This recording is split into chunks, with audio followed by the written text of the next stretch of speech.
Գյուրջան Կասկադ 60 ամիս փուլային վճարում բազմաթիվ առավելություններ։ Շնորհակալություն, իրականում երևի հարցի շրջանակներում մի փոքր ներառած կատարում առասարակ միջազգային դատական գործընթացների կարևորությանը այս կոնտեքստում հատկապես գերիների իրավունքների պաշտպանության կոնտեքստում եւ առասարակ հաջորդի քայլերի իրականացման կոնտեքստում նաև գործընկերներից կողմից մատնանշած մի շարք մտքերի կուզեի արձագանքել կամ նաև շարունակել իրենց միտքը, հատկապես խոսքը վերաբերում է Բաքվում ընթացող դատավարություններին կամ այսպես ասած շաքերտավոր դատավարություններին, չեմ կարծում ճիշտ է դրանք առասարակ դատավարություն անվանելը, որովհետև այստեղ շատ լուրջ նաև թակարդ կա ու դա վտանգավոր է առասարակ նաև մեր մտայնության մեջ դա պետք է մենք միշտ հասկանանք, որ ինչ է կատարվում առասարակ իրականում, բնականաբար Ադրբեջանի համար շատ նաև կարծում ցավոք սրտի շատ ցանկալի իրավիճակ է, որովհետև այդ դատավարությունները բոլորս էլ հասկանում ենք, որ շատ ուղիղ, շատ հստակ վերահսկում եւ կոորդինացվում, ուղղորդվում եւ նպատակ ունեն եւ նաեւ ունեն սցենար ակնհայտորեն։ Եվ այդ սցենարի տրամաբանությունը իրականացում է պետական տրամաբանության մեջ եւ ազատ են այս առումով իրականացնելու։ Իսկ ինչի՞ եմ սա այստեղից սկսում խոսակցությունը, որովհետեւ նաև անցում եմ կատարելու հաջորդի արդեն միջազգային պրոցեսների կամ միջազգային դատական պրոցեսների կարևորությանը։ Ինչու է կարևոր առասարակ միջազգային դատական գործընթացները, ինչի են համարում կարևոր միջազգային դատարանները, այս դրա մասին շատ հերավատորեն ենք խոսում, շատ դեպքերում, նաև հիշում եմ 20 թվականից ի վեր, 21, 22, 23, 24, ես անընդհատ տարբեր առիթներով նաև հրապարակային խոսքի մեջ ինձ տրված հարցադրումների տրամաբանությամբ անդադարեցում էին հարցադրմանը, թե արդյոք իմաստունի առասարակ միջազգային դատական գործընթացներն ու ձեր նշած միջանկյալ միջոցներ կիրառելու մասին կամ ժամանակային միջոցներ կիրառելու մասին որոշումները, եթե Ադրբեջանը առասարակ որոշում է կամ չկատարել կամ ակնհայտորեն չկատարել կամ որևէ ձև չազդել իր վարքագծի վրա,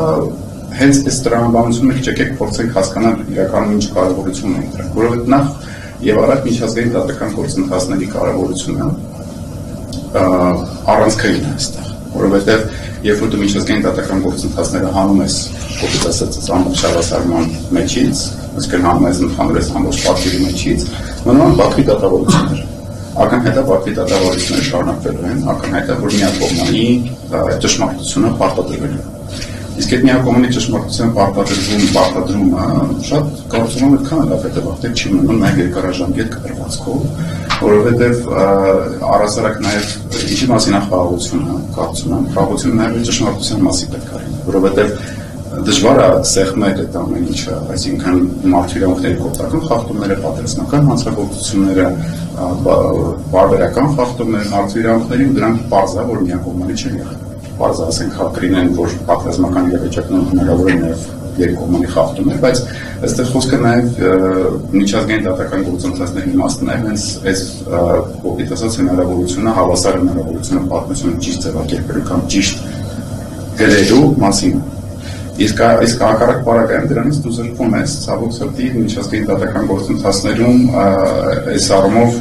ես ուզում եմ իհարկե միջազգային դատական գործընթացները կշարունակվեն, կլինեն շարունակական, որովհետև սրանք շատ կարևոր են համատանգային երաշխիքներ են պարունակում իրենց մեջ, առաջին հերթին նաև պահվող անձանց իրավունքների պաշտպանության տեսանկյունից։ Եվ նաև մի sense գաղափար է կար, որ կամ քննարկվում է անընդհատ կամ ժամանակ գալիս է նաև հրապարակային դաշտն առնող որ արդյոք իրավական գործընթացները սկսելով կամ իրավական գործընթացները անձանց իրավունքների պաշտպանության հետ կապված նախաձեռներով մենք այսպես ասած չենք դնում ռիսկի տակ այդ անձանց ճակատագիրը Բաքվում գտնվելու ժամանակվա ընթացքում, այսինքն կոպիտ ասելով այդ իրավունքների պաշտպանության համար քայլ ձեռնարկես, ապա դա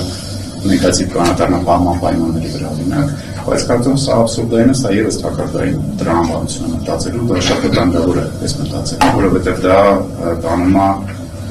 կատարում ավելի շատ այս անվերջ պտույտի մեջ ակցել քեզ եւ շատ այսպես եմ ասում, ինչքան է որ Ադրբեջանը որպես երկիր չունենա այդպես այսպես ասած ցանկալի վերաբերմունք միջազգային դատարանների որոշումների նկատմամբ, որ մենք սուզեինք, բայց մենք պետք է միևնույն ժամանակ հասկանանք, որ այդ վերաբերմունքը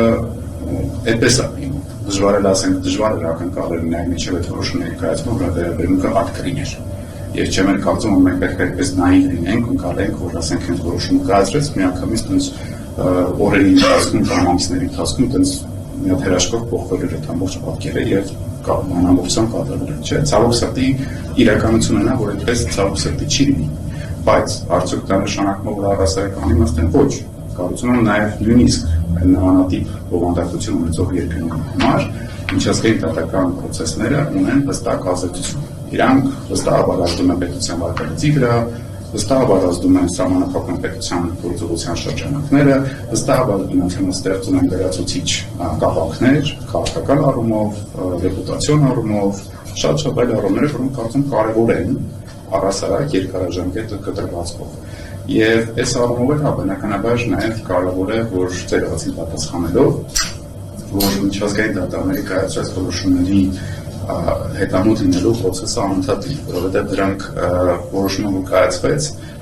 դա մի քայլ է, բայց որոշման կայացումից հետո արդեն ինքը ենթադրում է դրա շարունակությունը կամ պատմության շարունակությունը, այսպես ասեմ, որովհետև որոշումը իր կյանքն ունի նաև դրանի կայացումից հետո, որովհետև դա ազդում է քաղաքական գործընթացների վրա, դա ազդում է որոշումներ կայացնողների վրա, հայկական կողմը մշտապես նաև իր գործընկերների հետ պետք է լոբինգ անի այդ որոշումների իրականացումը